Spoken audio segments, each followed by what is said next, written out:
I'm here to tell you that The Odyssey is one of the few genuinely unmissable films so far this year. The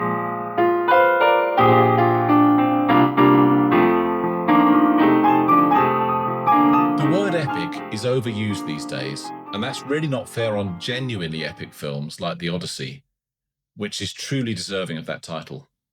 If you don't have time to listen to my whole review, I'll give you a few filmic reference points so you can decide right now if it suits you. You could think of The Odyssey as The Lord of the Rings meets Gladiator with a dash of Jason and the Argonauts thrown in for good measure. And if you like the sound of that, you're in for a real treat here. This is a truly cinematic and spectacular experience, crammed with drama, action, and adventure. Crucially, it's grounded in fundamental human themes of love, loyalty, humor, betrayal, and the psychological toll of war. There are moral lessons here that we can all learn from this to this very day. And now, let's be honest, I haven't read the book, and I'm guessing you haven't read it either. But that's actually a good thing in this case, because this is a film that's best enjoyed if you watch it fresh, with very little knowledge of the plot. And for that reason, I'll try not to give you too much away here. Also, I should mention at this point that the Odyssey is actually an enormous poem divided into 24 books, written by Homer in the 8th century BC. It's one of the oldest surviving works of literature, and we've seen many of its classic foundational plot points and character tropes appearing throughout our culture ever since, including in modern movies such as Oh Brother, Where Art Thou?, along with 2001: A Space Odyssey, and perhaps rather surprisingly, the SpongeBob SquarePants movie. That's true. Anyway, Christopher Nolan is fully aware that he's bringing one of the greatest and yes, epic adventure stories ever written to the big screen. So he certainly doesn't need to worry about the plot.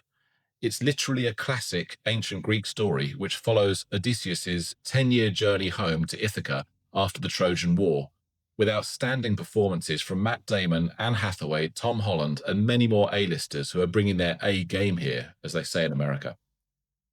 And with a solid plot holding up the film, Nolan was able to focus on bringing all of his considerable film directing excellence and good taste to bear upon this mighty production.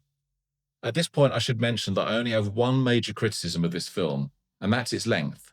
It's almost 3 hours long. However, despite being an undeniably long film, and it could definitely have been 2 hours instead of 3, I was riveted throughout, and I never felt bored for a moment. The main reason for this is simple: dramatic tension. The Odyssey has got tons of it. I had no idea who was going to live or die, whether the hero was going to make it back home to his beloved wife, or if he did make it home, whether he would survive once he got there. And the effect of all of this is that I was on the edge of my seat throughout.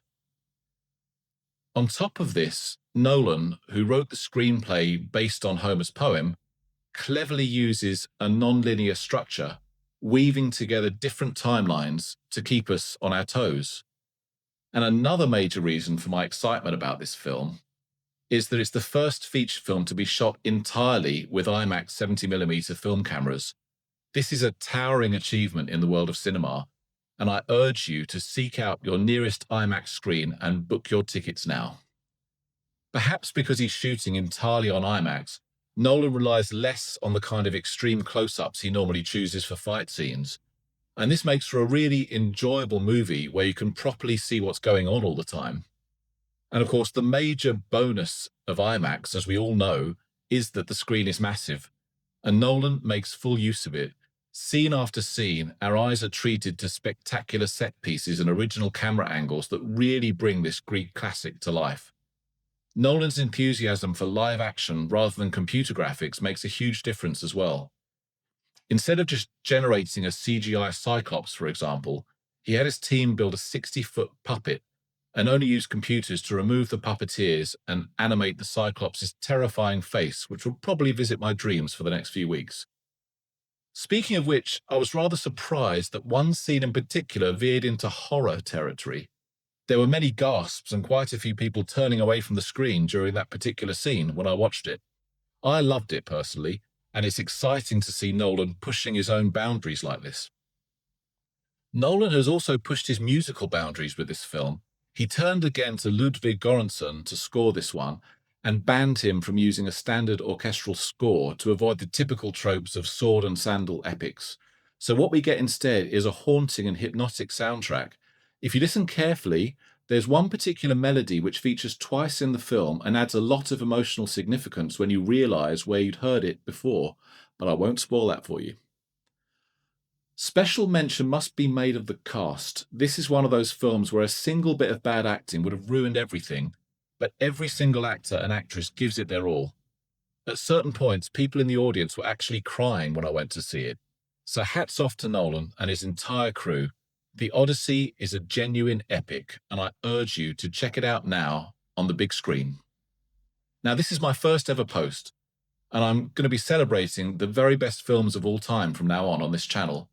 So if you want more, please feel free to like and subscribe. See you soon.